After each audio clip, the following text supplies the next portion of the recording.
The Fairview Superior Court buzzed with hushed whispers on a blistering summer afternoon. The tension in the air was thick, almost tangible as people packed the gallery, eager to witness a legal showdown that promised to be anything but ordinary. At the prosecution's table, Detective Daniel Lawson sat with his arms crossed, his confidence unwavering. To him, this was just another day in court, another victory waiting to be secured. In his 10 years with the Fairview Police Department, he had built a reputation as a sharp, no-nonsense detective who could sniff out guilt from a mile away. He had no doubts about today's case. He was certain the defendant was guilty. Across the aisle, Naomi Carter, a composed black woman in her mid-30s, sat at the defense table. Her elegant posture betrayed neither fear nor anger. She wasn't pleading, nor did she look like someone desperately trying to prove her innocence. She simply sat there, calm and unwavering, as if she already knew how this would end. Some spectators murmured in disapproval, while others clutched onto silent hopes for justice. No one in the room, not even Detective Lawson, could have predicted the truth that was about to unravel. A truth so shocking, so meticulously hidden, that by the time the judge's gavel struck, no one in that courtroom would leave unchanged. The night Detective Lawson arrested Naomi Carter, he believed it was the biggest win of his career. The streets of Oak Ridge District were dimly lit, the neon glow of a nearby convenience store flickering against the cracked asphalt. The rhythmic hum of police sirens echoed in the distance, mingling with the occasional chatter of onlookers who had gathered behind fences and windows. Two Fairview PD patrol cars formed a shaky blockade, their flashing red and blue lights illuminating the night. In front of them, a black sedan sat parked at an odd angle, the driver's side window shattered, and the unmistakable shine of bullet casings scattered on the ground. Inside the vehicle, Naomi Carter sat, her hands resting on the steering wheel, waiting. She wasn't panicked, wasn't pleading, just waiting. "Keep your hands where I can see them," Lawson barked, stepping closer, his hand hovering near his holstered weapon. Naomi complied, her face remaining unreadable. "You've made a mistake," she said, her voice calm, too calm. Lawson didn't like that. A typical suspect would have been pleading, crying, or cursing at him by now. But Naomi? She was still. Too still. And that made him uneasy. His partner, Officer Rachel Simmons, moved in, pulling open the driver's side door. Naomi didn't resist. She let Simmons pull her out of the vehicle, her arms gently placed behind her back. "We got a call about shots fired. Your car matches the description," Lawson informed her. Naomi turned slightly, locking eyes with him for a brief moment. In that second, he saw something different in her gaze. Not fear, not guilt, but something else. Determination. "I didn't fire any shots," she said. Lawson sighed. He had heard every excuse in the book. Mistaken identity, self-defense, flat-out denial. It didn't matter. "That's not what our witness says," he countered, motioning for Simmons to finish cuffing Naomi. She had no weapon on her, but the bullet hole in her car and the shell casings nearby told a story. Maybe she had ditched the gun or handed it off to someone before they arrived. In Lawson's mind, she was guilty. As Naomi was led to the patrol car, the onlookers stirred. Some recorded on their phones while an older woman yelled, "Let her go, she ain't done nothing." Lawson ignored them. His job wasn't to argue with the crowd. It was to build a case strong enough to ensure Naomi Carter was booked and locked away. Back at Fairview PD, Naomi was placed in holding, while Detective Lawson sat at his desk, typing up the official report. He felt a small rush of triumph. This case could be the push he needed to climb the ranks. But what Lawson didn't realize was that with every word he typed, he was weaving a web that would soon trap him instead. Across town, behind the steel bars of her holding cell, Naomi Carter sat with a quiet sense of focus. Her mind was not occupied with fear or frustration. She was calculating, preparing, waiting. By morning, this case would no longer be about a simple arrest. It would become a reckoning. Detective Daniel Lawson sat at his desk, fingers tapping impatiently on the keyboard as he pulled up Naomi Carter's records. He expected to find something, anything, that would solidify his case against her. A prior arrest, a misdemeanor, even an unpaid parking ticket. Instead, he found nothing. Naomi Carter's record was spotless. No criminal history, no lawsuits, no history of trouble. Not even a traffic violation. Lawson's jaw tightened. That wasn't normal. In his experience, people involved in shootouts always had something in their background. Whether it was gang affiliations, a past altercation, or a connection to known criminals, there was usually a thread to pull. But Naomi Carter? She was practically a ghost. It didn't sit right with him. Either she was the cleanest person ever caught at a crime scene, or she was exceptionally good at staying off the radar. Before he could dwell on it further, his phone buzzed. Lawson, it was forensics. Got the report on the shell casings, the tech on the other end said. .38 caliber revolver, nothing unusual. That didn't surprise him. That gun was everywhere in Fairview. What about prints? Lawson asked. We found Naomi Carter's fingerprints on her car trunk, obviously, the tech continued, but no prints on any firearm or bullet casings. Lawson exhaled sharply, frustration creeping in. Without direct evidence linking her to a gun, the prosecution would have a harder time convincing a judge to move forward with charges. This case was supposed to be a slam dunk. Now cracks were beginning to show. Determined to dig deeper, Lawson decided to look into Naomi Carter's workplace. After cross-referencing public databases, he discovered that Naomi worked at a local nonprofit, Horizon Initiative. The organization was well known in Fairview for funding scholarships, creating job programs, and assisting underprivileged youth. Lawson leaned back in his chair, scoffing. A philanthropic do-gooder caught at the scene of a shootout? It didn't add up.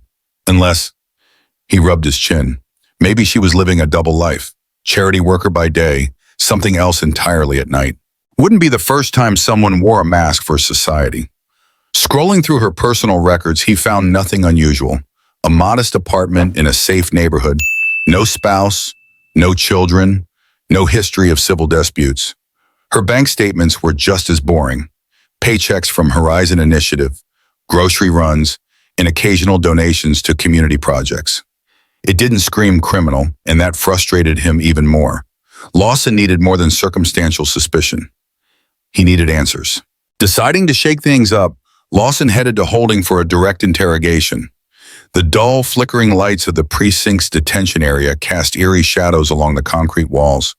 As Lawson passed rows of locked cells, the air was thick with the familiar mix of stale coffee and cold steel. He finally stopped in front of Naomi's cell. She sat on a small cot, hands folded neatly in her lap. When she looked up at him, Lawson expected fear, anger, or defiance. Instead, he saw something worse. Pity. For him. Lawson squared his shoulders. Naomi Carter, he said, testing the name out loud.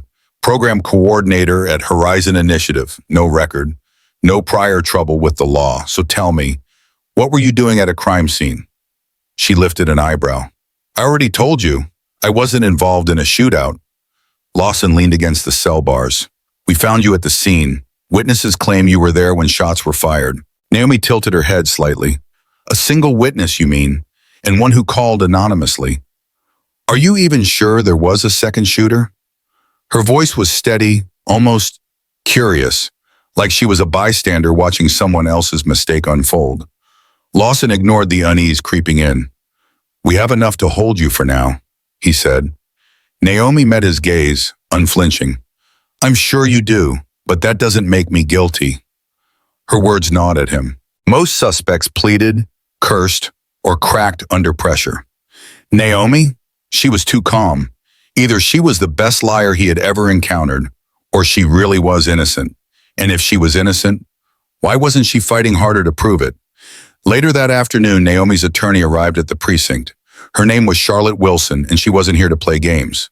Tall and imposing, her sharp gray suit and even sharper wit gave her an immediate presence. Lawson had dealt with his fair share of defense attorneys, but Charlotte Wilson was different. She wasted no time. I want to see my client. Within minutes, Naomi was led to a private interrogation room. From behind the one-way glass, Lawson watched Charlotte and Naomi exchange hushed words. At one point, Naomi's eyes flicked up, meeting Lawson's reflection in the glass. It was only for a moment, but it wasn't a glare of anger or fear. It was reassurance, as if she already knew something he didn't. When Charlotte stepped out, she wasted no time confronting Lawson. Detective Lawson, correct? She said, extending a hand. He took it, instantly feeling that her handshake wasn't about pleasantries. It was a statement of power. That's right, Lawson replied. Charlotte's eyes locked onto his. I assume you have compelling evidence to hold my client overnight. Lawson stiffened. We have a witness placing her at the scene. We found bullet casings and a bullet hole in her car. Charlotte didn't flinch. And where's the weapon? Do you have an eyewitness who actually saw her fire a gun? Lawson clenched his jaw. We're working on that. Charlotte pursed her lips. While you're working on that, I'd like my client released on bail. Lawson shook his head. She's a flight risk. Charlotte's eyebrows shot up. A flight risk? She repeated, her voice laced with disbelief.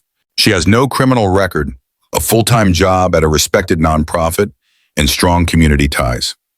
Before Lawson could argue further, the door swung open. Assistant District Attorney Thomas Whitaker stepped inside. I'm taking over from here, Whitaker said. Charlotte smiled, a knowing, confident smile. Lawson watched as Whitaker and Charlotte exchanged legal volleys, citing statutes, case law, and precedents. Finally, Whitaker agreed that bail would be considered at the upcoming hearing. As Charlotte walked away, she shot Lawson a glance that said one thing: this isn't over. And for the first time since Naomi Carter's arrest, Lawson had the uneasy feeling that he wasn't in control of this case anymore. Detective Daniel Lawson leaned back in his chair, rubbing his temple as he listened to Assistant District Attorney Thomas Whitaker take control of the conversation. Lawson, I'm taking over from here. The ADA was a middle-aged, sharp-dressed man known for his zero-tolerance approach to crime. His reputation preceded him: uncompromising, relentless, and always prepared to push for the harshest sentence possible. Lawson stepped aside, letting Whitaker and Charlotte Wilson engage in a heated legal battle, both throwing statutes and precedents at each other like seasoned warriors. But Charlotte didn't waver. Her confidence unsettled Lawson. Defense attorneys were always cocky, always convinced of their client's innocence. But Charlotte's certainty felt different. And Naomi Carter? Still calm, still unbothered, as if she already knew how this would play out. Finally, Whitaker announced his decision. We'll keep her in custody for now, but we'll consider bail after an initial hearing. I need to thoroughly review the evidence before making a final determination. Charlotte barely reacted, but the look she shot at Lawson as she walked out said it all. This isn't over. For the first time, Lawson felt a pang of doubt. He buried it immediately. Naomi had to be guilty. He just needed more proof. Back at his cluttered desk, Lawson scanned over his report again, reading each line as if something had been hiding in plain sight. Something wasn't adding up. His mind drifted back to the 911 call that led to Naomi's arrest. Shots fired. Black sedan. A woman at the scene. The call had been anonymous. That wasn't unusual in Fairview, especially in neighborhoods where people feared retaliation. But something about this one felt off. There was no description of Naomi beyond her gender. No mention of other vehicles leaving the scene. No willingness to provide further details. And now, with security footage proving Naomi didn't fire a weapon, the case against her wasn't as strong as he initially thought. Lawson jotted down a note to investigate the caller. If this was a setup, he needed to know who was behind it. Before he could dig any deeper, his phone buzzed. It was his partner, Officer Rachel Simmons. We've got a lead on the store security footage. Meet me in the squad room. The squad room buzzed with activity, phones ringing, reports being typed, officers questioning suspects. Lawson spotted Rachel sitting at a workstation, her eyes fixed on the screen as she queued up the surveillance footage from the convenience store near the shooting. All right, let's see what we have, she said, motioning for him to watch. The footage showed Naomi's black sedan pulling into the parking lot, her stepping out and walking toward the store. But halfway there, she pauses, her body language tense. Something had caught her attention. Moments later, the camera view shook slightly, likely from gunfire happening off-screen. Naomi immediately retreated to her car. Lawson leaned in. So, she hears shots and gets back in her car? Rachel nodded. That's what it looks like. She doesn't seem to be firing anything. The footage continued. Naomi ducked, as if avoiding bullets. Another sedan, a silver one, briefly appeared on the edge of the frame. Then it vanished. The footage ended without showing the actual shooter. Lawson exhaled. This doesn't prove she fired any shots. Rachel crossed her arms. In fact, it looks like she was trying to avoid getting shot. The evidence wasn't lining up. An anonymous witness claimed Naomi fired a gun, but the footage suggested she was escaping gunfire. Rachel's voice cut through the silence. Could it be a setup? Lawson didn't answer. He hated the idea that he might have arrested an innocent woman. A mistake like that could ruin a life and a career. But he still wasn't ready to let go of his suspicions. "Let's track down that silver sedan," he said, "and check if the store's interior cameras caught anything else. Because if Naomi was innocent, then who framed her?" The next morning, Fairview Superior Court was packed. Journalists, community members, and Naomi's co-workers from Horizon Initiative filled the gallery, eager to witness the hearing. Lawson sat a few rows behind the prosecution, arms folded as he scanned the crowd. Naomi entered, head held high, flanked by Charlotte Wilson. She was still poised, composed, unshaken. Judge Margaret Caldwell, known for her no-nonsense demeanor, took the bench. With a firm gavel strike, she called the session to order. ADA Thomas Whitaker rose first. "Your Honor, Naomi Carter was found at the scene of a shootout. Bullet casings matched a .38 revolver, and an anonymous witness identified her as the shooter. Given the severity of the charges, we request that she be held without bail." Charlotte stood next, completely unfazed. "Your Honor, the prosecution has provided no direct evidence linking Ms. Carter to a firearm. She has no criminal record, no history of violence, and the store's security footage suggests she was fleeing from gunfire, not engaging in it." She continued, "Furthermore, Ms. Carter has deep roots in this community. She works for Horizon Initiative, an organization dedicated to education and outreach programs. She is not a flight risk. She is a woman who has been wrongfully accused." The courtroom murmured. Judge Caldwell studied Naomi for a long moment. Then she spoke. "Given the evidence at this stage, I see insufficient proof that Ms. Carter fired a weapon. Additionally, her strong community ties indicate that she is not a flight risk. Bail is set at $10,000. A ripple of relief spread through Naomi's supporters. Charlotte nodded, offering a small glance of triumph at Whitaker. Lawson exhaled. For the first time, he felt a sense of relief that Naomi wouldn't be locked away. But there was still one lingering question in his mind. If Naomi wasn't guilty, then who wanted to frame her? And more importantly, why? Detective Daniel Lawson watched as Naomi Carter closed her eyes in relief. Her attorney, Charlotte Wilson, gave a small nod of gratitude to the judge, but Assistant District Attorney Thomas Whitaker wasn't pleased. His jaw tightened as he gathered his papers, clearly frustrated that his argument for denying bail had failed. As Naomi stepped from the defendant's table, her posture remained graceful and unwavering. A court officer led her toward the exit, but before she disappeared through the doors, her eyes briefly met Lawson's. There was no smugness, no sign of triumph, just a calm, polite nod. Not of victory, not of resentment, just acknowledgement. Lawson stood frozen for a moment, the image lingering in his mind. She wasn't just collected, she was prepared. That kind of composure wasn't normal, especially for someone who had just spent the night in a holding cell. Most people came out shaken, angry, or desperate. But Naomi, she acted like someone who already knew what was coming next.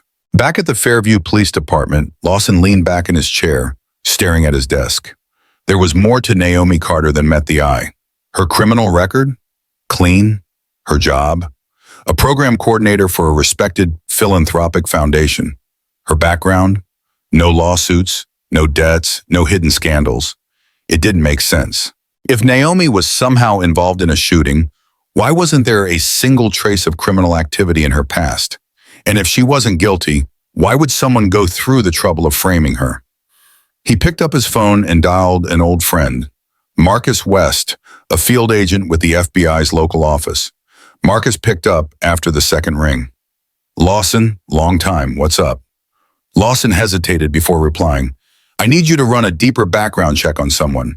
Naomi Carter. Lives in Fairview, works at the Horizon Initiative." Marcus's tone shifted instantly. "Is she a suspect?" "Potentially, or maybe she's a victim. I'm not sure yet. I just need to know if anything is off the record or sealed." There was a brief silence. Then Marcus sighed. "I'll see what I can find. But if she's got federal ties, you know I won't be able to tell you much." Lawson hung up, gripping the phone tightly. He had crossed a line, using an FBI contact to run an unauthorized check on Naomi.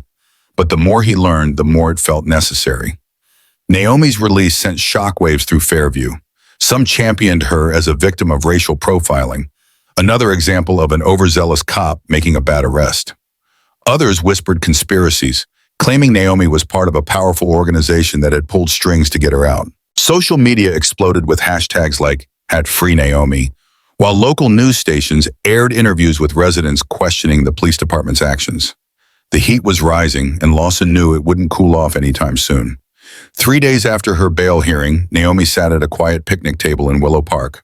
The late afternoon sun shimmered through the oak trees, casting moving shadows across the grass. She brushed away a stray leaf, checked her phone, and saw a message from her boss, Linda Bennett. "Please keep me updated. We're all behind you." Naomi smiled at the words of support. Then she heard footsteps. A woman in a modest black blazer, her hair styled in neat waves, approached. Naomi stood to greet her. "Hello, Detective Johnson." The woman nodded, lowering her voice as she sat down across from Naomi. "Naomi, you're looking well, all things considered." Detective Grace Johnson wasn't just any detective. She was part of a highly specialized FBI internal investigations unit dedicated to rooting out corruption within local law enforcement. Her work was deeply classified. And Naomi, though her role was unknown to most, she had been covertly assisting the FBI for over a year, gathering intel through her philanthropic outreach. Even her closest colleagues at Horizon Initiative had no idea. Johnson leaned forward, scanning the park to ensure they weren't being watched. "We've got a problem, Naomi." Naomi's expression darkened. "The setup?" Johnson nodded. "Someone inside Fairview PD orchestrated that 911 call. We think your undercover work might be compromised." Naomi's heart pounded. Undercover. That single word carried so much weight. For the past year, Naomi had been quietly collecting intelligence on Fairview's criminal network, specifically how certain gang leaders and corrupt officers were working together. She had earned the trust of overlooked communities, using her outreach programs as a cover to pass along crucial information. And now, someone wanted her silenced. "We believe Detective Lawson isn't dirty. He's just ambitious. But someone else inside the department might be on a gang's payroll. And they're the ones who framed you." Naomi gritted her teeth. "I couldn't say anything when they arrested me. If I admitted I was working with the FBI, it would have exposed everything." Johnson agreed. "You did the right thing, but we need to figure out who's behind this. And fast. Because if they find out you're connected to us, you'll be in real danger." Naomi inhaled slowly, steadying herself. "Detective Lawson wants to make me a scapegoat. He sees the doubt, but he's ambitious. He wants a big win." Johnson tapped a pen against the table, thinking, "Then use that against him. Keep up your calm front. The less he suspects you have powerful allies, the more he'll slip up around you." She leaned in. "If we can find out who's pulling the strings at Fairview PD, we can exonerate you publicly and take down the network that tried to frame you." Naomi exhaled, feeling both relief and mounting pressure. She nodded. "Understood." They finalized a plan. Naomi would continue her routine, attend legal meetings, show up at work, act as if she was just another wrongfully accused defendant waiting for trial. Meanwhile, the FBI would work behind the scenes, quietly investigating Fairview PD and its potential ties to organized crime. When the time was right, they would strike. As Naomi walked away from Willow Park, she felt the weight of her hidden identity pressing on her shoulders. She glanced toward the Fairview courthouse, its silhouette looming against the sky. Her trial date was approaching, and with it, the looming threat of her secret being exposed. One thing was certain: if Detective Daniel Lawson thought he had her cornered, he was in for a shocking revelation. Detective Daniel Lawson wasn't used to feeling cornered. Yet as the days wore on, the pieces of Naomi Carter's case refused to fit neatly together. The security footage, the lack of a weapon, her composure in the face of everything. All of it pointed to her innocence, and yet his gut wouldn't let it go.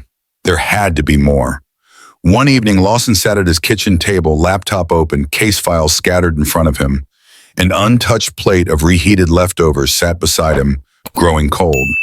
He glanced at his phone for the 10th time, hoping for a call from his FBI contact, Marcus West. So far, nothing. Suddenly his phone buzzed. A text message. "Unknown number. Stop digging. You're barking up the wrong tree." Lawson froze. Was it spam or was it a threat? He typed back, "Who is this?" No reply. A chill ran through him. Someone was watching him. The next day at the Fairview Police Department, Lawson headed to records and dispatch. He wanted a trace on the 911 call that led to Naomi's arrest. The clerk, an older man with a receding hairline, sighed. Sorry, detective, the call came from a burner phone. A dead end. Frustrated, Lawson turned away, gripping his phone tightly. That's when it finally buzzed. A call from Marcus. Lawson answered immediately. Bradshaw, Marcus spoke in a low tone.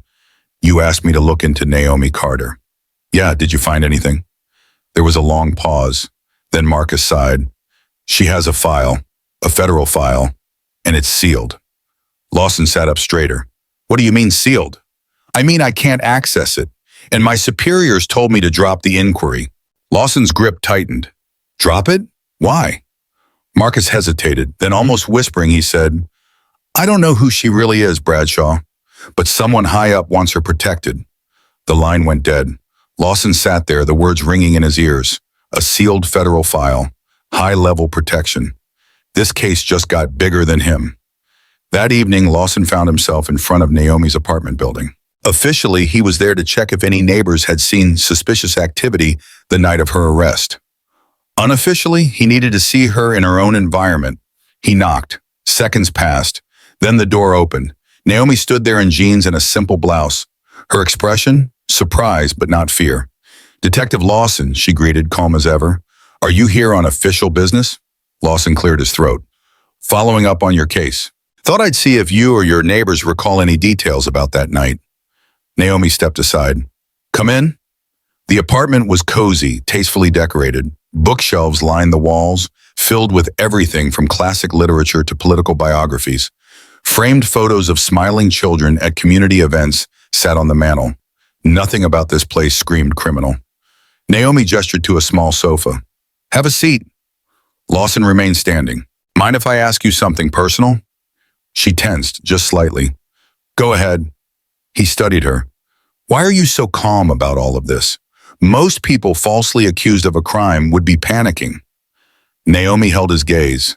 Then after a beat, she said, Detective, not everyone wears their emotions the same way. A flicker of vulnerability passed through her eyes. I'm concerned, believe me, but I also know the truth will come out. If the system works the way it should. Lawson nodded but pressed forward. Are you sure there's nothing else you want to tell me? If someone set you up, if there's more to your story, it might help. Naomi's jaw tightened. Then choosing her words carefully, she asked, Let me ask you something, detective. He waited. If I told you I had resources that could prove my innocence, would you believe me or would you see it as an excuse? He hesitated. I want the truth, Miss Carter, whether it confirms or denies my assumptions. Her expression remained unreadable, and that unnerved him. Meanwhile, Detective Grace Johnson was making progress. Late that evening, she tailed a suspicious vehicle connected to a known gang leader, Rico Alvarado. The driver? Officer Sean Miller, a low-level cop assigned to the same precinct as Daniel Lawson. Miller had a reputation, small infractions, petty misconduct, nothing that had ever stuck. But sources hinted that Miller was funneling police intel to Alvarado's gang. If Naomi had discovered those ties, it would explain why she was framed. If her credibility was destroyed, she could no longer serve as a reliable informant. After discreet surveillance, Johnson saw Miller hand off an envelope to one of Alvarado's men. She snapped photos from her unmarked car. Her heart pounded. She had them, but she needed more. Meanwhile, Naomi focused on preparing for her upcoming court date. She stuck to her routine. Worked at the Horizon Initiative. Met with Charlotte Wilson. Checked in with Detective Johnson when safe. One afternoon, as she reviewed scholarship applications, her boss, Linda Bennett, entered. Naomi, how are you holding up? Naomi rubbed her temples. I'm okay, Linda. Just ready for the truth to come out. Linda patted her shoulder. We have a big fundraiser next week. You've always been the heart of these events. If you're up for it, I'd love for you to handle the planning. A year ago, Naomi would have jumped at the chance. Now, her mind was 1,000 miles away, but she nodded. Of course, the show must go on. She needed to appear normal. Any deviation could tip off the wrong people. The best disguise, acting exactly like she always had. Back at the Fairview Police Department, Lawson sat at his desk, lost in thought. Then, a sealed envelope landed in front of him. No name, no return address, just a single sheet of paper inside. It read, "Your department has rats. Watch your back." Lawson's blood ran cold. This case wasn't just big anymore. It was dangerous. Detective Daniel Lawson sat at his desk, staring at the sealed envelope in front of him. No return address, just a single photograph inside. It showed Naomi Carter leaving a meeting at a known FBI field office. There was no date, no context. Beneath the photo, a typed note read, "Are you sure she's innocent?" Lawson's pulse raced. This was confirmation. Naomi Carter had ties to the federal government. But why? And more importantly, who sent this? Was someone trying to nudge him back into doubting her? Was Naomi playing both sides? Or was someone manipulating him to keep him off the real trail? Lawson marched straight to his captain's office, the photo clutched in his hand. Captain Lisa Muller frowned deeply as she studied it. "Where did you get this?" "Delivered to my desk, no return address." She looked up. "This could be doctored, but if it's real, Naomi Carter might be more than she seems." Lawson felt a pang of guilt remembering how Naomi had calmly declared her innocence. "Captain, what if she's working with the FBI?" Muller's gaze sharpened. "If that's the case, she's trying to expose someone, maybe someone in our own department." Lawson nodded slowly. "Possibly." Muller stood, crossing to the window, hands clasped behind her back. "This is a risky path, Detective. If Naomi is working undercover, we have bigger problems than a simple shooting." Lawson gritted his teeth. "I want to do what's right, Captain." She turned to face him. "Then tread carefully. If we expose Naomi prematurely, we could compromise her in any federal operation." Lawson left the office with a swirl of questions and a newfound sense of responsibility. If Naomi was indeed undercover, he owed it to himself and to justice to protect her. But first, he had to figure out who within the department was trying to sabotage her and manipulate him in the process. The day of Naomi's preliminary hearing arrived under gray skies and a steady drizzle. The courthouse steps glistened with rainwater. Inside, the atmosphere crackled with anticipation. Journalists shuffled about, adjusting cameras. Concerned citizens filled the gallery seats. Naomi sat at the defense table, her lawyer Charlotte Wilson at her side. On the prosecution side was ADA Michael Hawthorne, flipping through papers. Behind him, Detective Daniel Lawson sat stiffly, tugging at his collar. He had prepared a testimony about the night of Naomi's arrest, but the new doubts in his mind were clouding his judgment. Should he present the facts as he originally understood them? Or should he reveal his suspicions that Naomi was a federal asset? When the judge entered, everyone rose. The hearing began. Hawthorne summarized the state's case. Naomi was at the scene of a shooting. Bullet casings matched a .38 revolver, a gun commonly used in gang-related crimes. An anonymous caller identified her as the shooter. Charlotte responded with a calm but firm rebuttal. Naomi was a community leader with no criminal record. Security footage showed her fleeing from gunfire, not initiating it. The state had no credible witness to testify against Naomi. Then Lawson was called to the stand. He recounted the night of Naomi's arrest, the bullet casings, the shell hole in her car, the anonymous witness. Then Charlotte cross-examined him. "Detective Lawson," she began, "did you personally witness Ms. Carter firing a weapon?" Lawson hesitated. Then, "No." "She was seated in her vehicle when you found her, correct?" "Yes." "Did you recover a weapon from Ms. Carter or her car?" "No." Charlotte's gaze hardened. "And can you confirm that the bullet hole in her car could have been from stray gunfire?" Lawson exhaled. "That's a possibility." Charlotte stepped closer. "Have you discovered any motive for Ms. Carter to fire a weapon at anyone that night?" A long silence. "Not definitively." Charlotte allowed the weight of his testimony to settle over the room. Then, "Thank you, Detective." She stepped away. Hawthorne looked furious. The holes in the state's case were glaring. They had nothing. By midday, the judge called for a recess, then she delivered her decision. Given the lack of evidence, this court finds no probable cause to move forward with a trial. Case dismissed. Naomi closed her eyes in relief. Charlotte gave a small nod of gratitude to the judge. Hawthorne scowled. But the law was the law. Naomi stepped from the defendant's table, head held high. Lawson followed her out of the courtroom. For a moment, their eyes locked. She gave him a polite nod, neither triumphant nor resentful. Then she walked away. Lawson stood there, still grappling with everything. Naomi wasn't just calm, she was prepared. That kind of composure wasn't normal. She was hiding something, and now he had to know what. That evening, Naomi's phone buzzed. An unknown number. She answered tentatively. "Hello?" A raspy voice. "Thought you got away scot-free. You won't be so lucky next time." Click. Naomi's blood ran cold. Her hands tightened around her phone. Then she texted Detective Johnson. "Just got a threat from a burner number." Johnson replied immediately. "Stay calm, we have a team nearby." Naomi swallowed. The case was dismissed, but the real threat wasn't gone. Someone still wanted her gone. Meanwhile, across town, Lawson zeroed in on Officer Sean Miller. Through quiet inquiries, he learned that Miller frequented bars tied to Rico Alvarado's gang. A confidential informant hinted that Miller was being paid off. Maybe Miller had orchestrated Naomi's arrest to protect his criminal ties. That night, Lawson tailed Miller to a dingy sports bar on the city's edge. Inside, neon signs flickered. Through the window, Lawson saw him shake hands with someone. A large, tattooed man, Alvarado's lieutenant. Lawson's heart pounded. He wasn't just onto something. He was in the middle of it.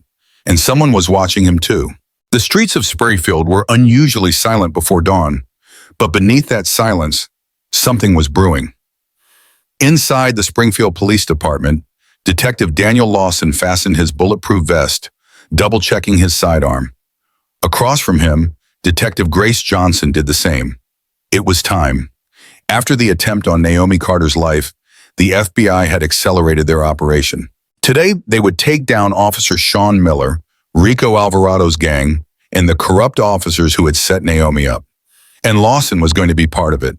He had spent days trying to convince himself that Naomi was hiding something sinister. Now he knew the truth. She wasn't the criminal. His own department was. Lawson's jaw tightened as he thought about Miller, the dirty cop who had been leaking police intel to Alvarado's gang. He had arrested the wrong person before. He wouldn't make that mistake again. As the first rays of sunlight peeked over the city, a fleet of unmarked SUVs rolled toward a warehouse on the city's west side. Inside that warehouse, Rico Alvarado's entire network was about to come crashing down. FBI agents and Springfield PD officers spread out, their weapons drawn. Lawson's radio crackled in his earpiece. "Move in now!" They breached the warehouse. Chaos erupted. Gang members scrambled for weapons. Too late. Lawson tackled a heavily tattooed enforcer trying to escape out the back. Gunfire cracked in the air, but within minutes the warehouse was under control. One by one, Alvarado's men were taken down. Then, they found him. Rico Alvarado, seated casually in a leather chair in a back office, sipping coffee as if this wasn't happening. He barely glanced up as FBI agents stormed in. "Took you long enough," he muttered, smirking. But Lawson saw it, the slight clench in Alvarado's jaw. He knew. He was finished. Agents yanked him out of his chair, slamming him into cuffs. At the same time, another FBI team stormed a small suburban home. Officer Sean Miller had just rolled out of bed, still groggy, when they came for him. He barely had time to react before he was shoved against the wall and placed under arrest. As he was escorted out in cuffs, Miller's eyes met Lawson's. He sneered. "You think this ends with me?" Miller spat. Lawson didn't flinch. "You'll have plenty of time to think about that in federal prison."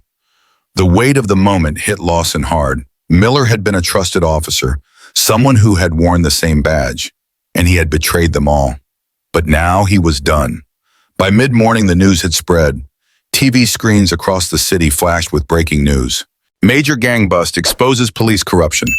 Reports detailed the arrests of Officer Sean Miller, Rico Alvarado, and multiple dirty cops within the Springfield PD.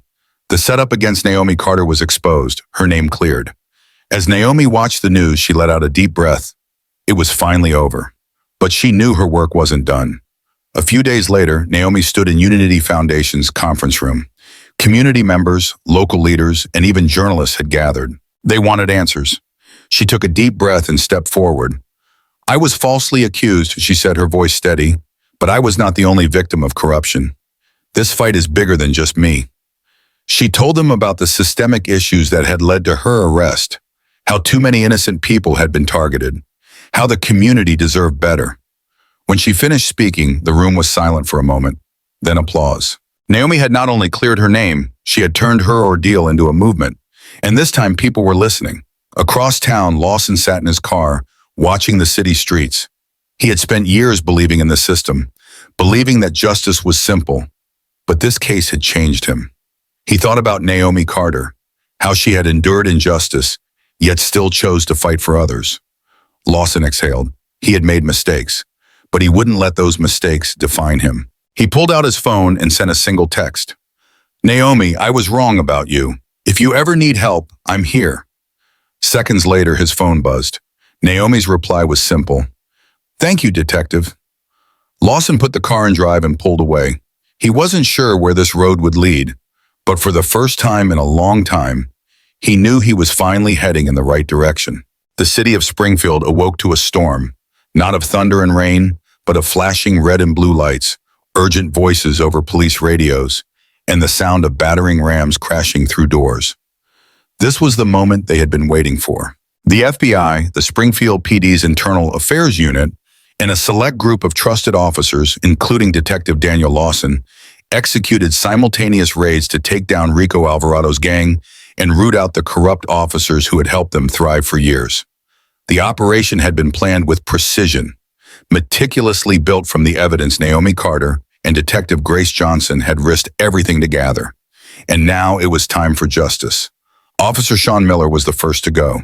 Just as he was stepping out of his squad car to begin his shift, two unmarked SUVs skidded to a stop in front of him. Before he could react, 4 officers swarmed him. Detective Lawson stood among them. For the first time, the hunter had become the hunted. Miller struggled, spitting curses. This is bull. Lawson yanked a manila envelope from his coat, flipping it open to reveal photographic evidence. Miller exchanging envelopes of cash with Alvarado's men in a dark alley. The color drained from Miller's face. That was all the confirmation Lawson needed. Sean Miller, you're under arrest for corruption, obstruction of justice, and conspiracy, he announced. As Miller was hauled away in cuffs, he locked eyes with Lawson. You don't know what you're doing, he growled. This won't stop with me. Lawson didn't flinch. I hope not, because we're coming for every last one of you. While Miller was being processed, SWAT teams descended on Alvarado's network. His gang operated out of hidden stash houses in Maplewood, small, decrepit homes packed with drugs, cash, and illegal firearms. But this morning they were caught off guard. The first battering ram struck a reinforced door, sending a deafening crack through the air. Then, chaos. Flashbang grenades exploded in the early morning gloom, blinding Alvarado's men before they could react. Gunfire erupted in small bursts as gang members scrambled for weapons, but they were outnumbered and outmaneuvered. One by one, they were dragged out, slammed against police vehicles, and placed in cuffs. And at the center of it all, Rico Alvarado. He had barricaded himself inside his fortified warehouse, deep in the city's industrial district. By the time Detective Lawson arrived with his team, the air was thick with tear gas and the tension was suffocating. For a moment, it seemed Alvarado might go down fighting. Then with a sneer of resignation, he dropped his gun and raised his hands. Took you long enough. The cuffs clicked around his wrists. Just like that, the empire he had built crumbled. By mid-morning, the city's streets were lined with police cruisers, FBI vans, and news trucks. Social media exploded with live updates. TV anchors spoke in hushed, urgent tones as footage aired of Alvarado being hauled away in handcuffs. It was over. For the first time in years, the people of Springfield saw something they had long given up on: accountability. Inside the command center, Lawson took a moment to catch his breath. Through the swirling dust, he spotted Detective Johnson, directing agents as they bagged evidence. She caught his eye and offered a rare, genuine grin. We've been chasing this syndicate for years, she said. Thanks to Naomi's work and your willingness to see the truth, we got them. Lawson exhaled, relief washing over him. How's Naomi? Johnson's expression softened. She's safe. We made sure of it. Lawson nodded. He wanted to see her, to confirm with his own eyes that this nightmare was finally over. Later that afternoon, Naomi sat in a quiet federal office, finalizing her testimony with Department of Justice officials. Her case had already drawn national attention. Her bravery had exposed a massive criminal network, not just Alvarado's gang, but the corrupt officers who had enabled them.